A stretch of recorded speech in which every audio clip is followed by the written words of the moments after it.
एक दिन अकबर ने बीरबल से पूछा, भगवान जब अपनी इच्छा से ही सब कुछ कर सकते हैं तो वे मानव अवतार क्यों लेते हैं। प्रश्न सुनकर बीरबल ने अकबर से थोड़ा समय मांगा ताकि वह सोच विचार कर इस प्रश्न का उचित उत्तर दे सके।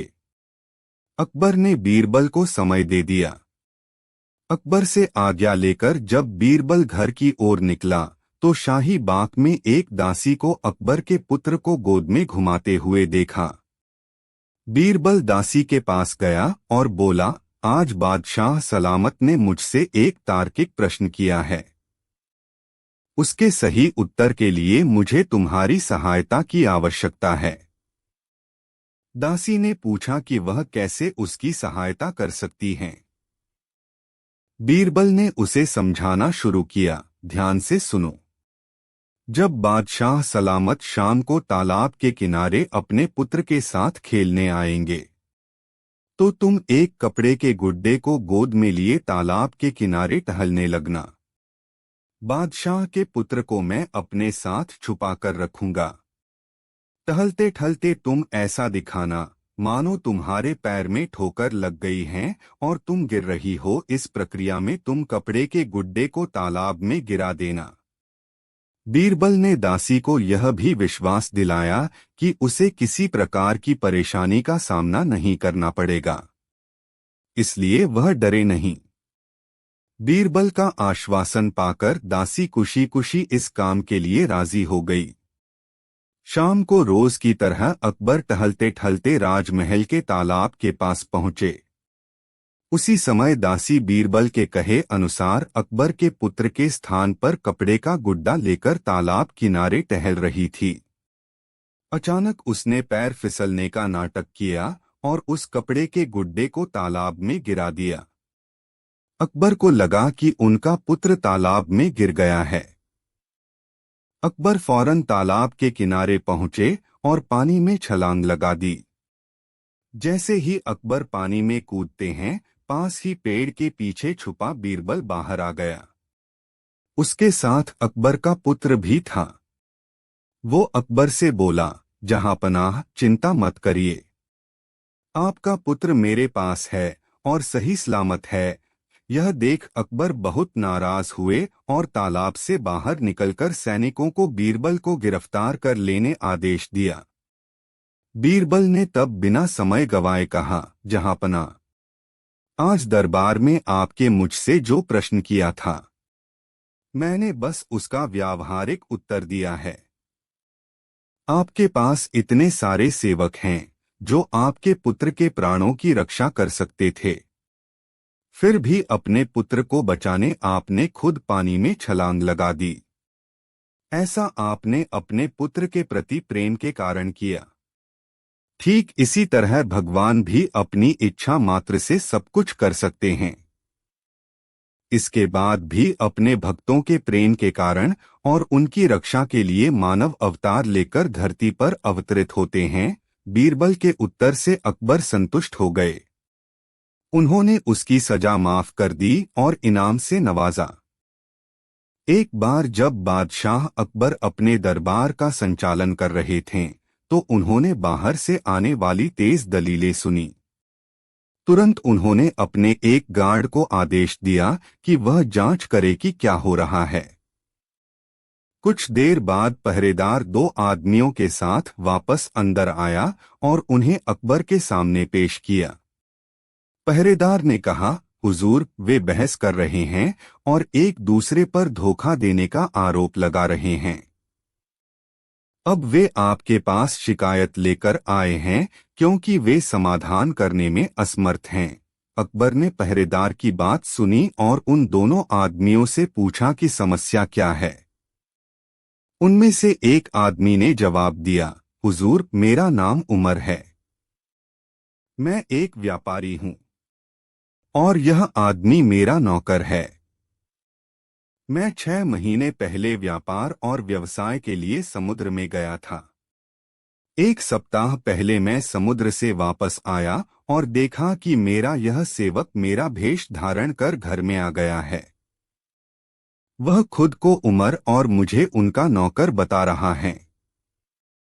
इस पर दूसरे आदमी ने एतराज करते हुए कहा, हुजूर, यह आदमी धोखेबाज है। वह मेरा नौकर है। मैं असली उमर हूं। जब मैं समुद्र में था तब उसने मेरी जगह ली। अकबर को यह बताने का कोई तरीका नहीं मिला कि कौन सच बोल रहा है, इसलिए वह मदद के लिए बीरबल के पास गए। बीरबल अपनी सीट से नीचे उतरे और दोनों आदमियों को फर्श पर मुंह के बल लेट जाने को कहा। दोनों ने बीरबल की बात सुनी और जमीन पर लेट गए। बीरबल ने उनसे कहा, बिना हिले-डुले लेटे रहो। मैं आपको कुछ समय के लिए देखूंगा और तब मैं निश्चित रूप से बता सकता हूं मालिक कौन है। कुछ पल बीते। तब बीरबल ने पहरेदार को पुकारा, यहाँ आओ, मुझे पता चल गया कि कौन नौकर है और कौन ठग है। आओ और नौकर का सिर काट दो। अब पहरेदार हैरान और परेशान था। फिर भी बीरबल की आज्ञा का पालन करते हुए वे उनकी ओर चलने लगे। जैसे ही पहरेदारों के कदमों की आहट हुई, उनमें से एक आदमी ने मुंह फेर लिया, बैठ गया और बीरबल के पैरों पर कूद कर बोला, हुजूर, मुझे बचा लो। मैंने बहुत बड़ी गलती की है। मैं नौकर हूं। अकबर ने नौकर को बुलाकर उसे अपने राज्य से बाहर निकाल दिया। असली उमर ने बीरबल और अकबर को उनकी मदद के लिए धन्यवाद दिया और खुशी खुशी अपने घर वापस चला गया। एक बार जब बादशाह अकबर अपने दरबार का संचालन कर रहे थे, तो उन्होंने बाहर से आने वाली तेज दलीलें सुनी। तुरंत उन्होंने अपने एक गार्ड को आदेश दिया कि वह जांच करे कि क्या हो रहा है। कुछ देर बाद पहरेदार दो आदमियों के साथ वापस अंदर आया और उन्हें अकबर के सामने पेश किया। पहरेदार ने कहा, हुजूर, वे बहस कर रहे हैं और एक दूसरे पर धोखा देने का आरोप लगा रहे हैं। अब वे आपके पास शिकायत लेकर आए हैं क्योंकि वे समाधान करने में असमर्थ हैं। अकबर ने पहरेदार की बात सुनी और उन दोनों आदमियों से पूछा कि समस्या क्या है। उनमें से एक आदमी ने जवाब दिया, हुजूर, मेरा नाम उमर है। मैं एक व्यापारी हूं और यह आदमी मेरा नौकर है। मैं 6 महीने पहले व्यापार और व्यवसाय के लिए समुद्र में गया था। एक सप्ताह पहले मैं समुद्र से वापस आया और देखा कि मेरा यह सेवक मेरा भेष धारण कर घर में आ गया है। वह खुद को उमर और मुझे उनका नौकर बता रहा है। इस पर दूसरे आदमी ने एतराज करते हुए कहा, हुजूर, यह आदमी धोखेबाज है। वह मेरा नौकर है। मैं असली उमर हूं। जब मैं समुद्र में था तब उसने मेरी जगह ली। अकबर को यह बताने का कोई तरीका नहीं मिला कि कौन सच बोल रहा है, इसलिए वह मदद के लिए बीरबल के पास गए। बीरबल अपनी सीट से नीचे उतरे और दोनों आदमियों को फर्श पर मुंह के बल लेट जाने को कहा। दोनों ने बीरबल की बात सुनी और जमीन पर लेट गए। बीरबल ने उनसे कहा, बिना हिले-डुले लेटे रहो। मैं आपको कुछ समय के लिए देखूंगा और तब मैं निश्चित रूप से बता सकता हूं मालिक कौन है। कुछ पल बीते।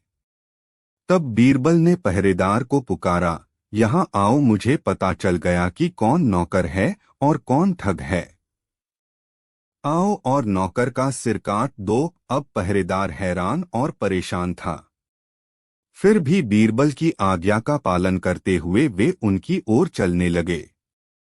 जैसे ही पहरेदारों के कदमों की आहट हुई, उनमें से एक आदमी ने मुंह फेर लिया, बैठ गया और बीरबल के पैरों पर कूद कर बोला, हुजूर, मुझे बचा लो। मैंने बहुत बड़ी गलती की है। मैं नौकर हूं। अकबर ने नौकर को बुलाकर उसे अपने राज्य से बाहर निकाल दिया। असली उमर ने बीरबल और अकबर को उनकी मदद के लिए धन्यवाद दिया और खुशी खुशी अपने घर वापस चला गया। एक दिन बादशाह को एक नई तरंग सूझी। उसने बीरबल को तुरंत आज्ञा दी। बीरबल, एक ऐसा मनुष्य ढूंढ कर लाओ जो सब सवानों का सरताज हो। बीरबल किसी बात से भला कब हताश होने वाला था। उसने झट उत्तर दिया, हुजूर, शीघ्रातिशीघ्र ढूंढकर हाजिर करूंगा, परंतु इस काम में 10,000 रुपयों की आवश्यकता है। बादशाह की आज्ञा से बीरबल को तत्काल 10,000 रुपयों की थैली दी गई। बीरबल रुपयों को लेकर अपने घर चला गया। थैली घर पर रख आप 100 सथाने का एक सयाना की फिराक में शहर की गलियों को छानने लगा। कहावत मशहूर है, जिन खोजा तिन पाया गहरे पानी पैठ दैवात। उसे एक अहीर मिला। उसको देहाती चतुर देख बीरबल ने उसे अपने पास बुलाकर उसके कान में समझाया, देखो, यदि तुम मेरे कहने के अनुसार करोगे तो मैं तुझे 100 रुपया इनाम दूंगा। ग्वाला भला काहे का इनकार करता। बेचारे ने इकट्ठी 100 रुपयों की गुल्ली आजन्म में नहीं देखी थी। उसको अपने अनुकूल समझकर बीरबल बोला, देखो, मेरे साथ तुम्हें बादशाह के पास चलना होगा। यदि बादशाह तुमसे कुछ पूछें तो एकदम चुप रह जाना। वह बोला, बहुत अच्छा, ऐसा ही करूंगा। बीरबल उस अहीर को अच्छे अच्छे वस्त्रों से सुसज्जित कर शाही दरबार में ले गया और बादशाह के समक्ष खड़ा कर बोला, हुजूर, आपकी आज्ञानुसार सायना मनुष्य हाजिर है, उसकी परीक्षा कर लें। बादशाह उसे और समीप खड़ा कराकर यो प्रश्न करना प्रारंभ किया, तुम कहाँ रहते हो? तुम्हारे माता पिता तुमको किस नाम से पुकारते हैं?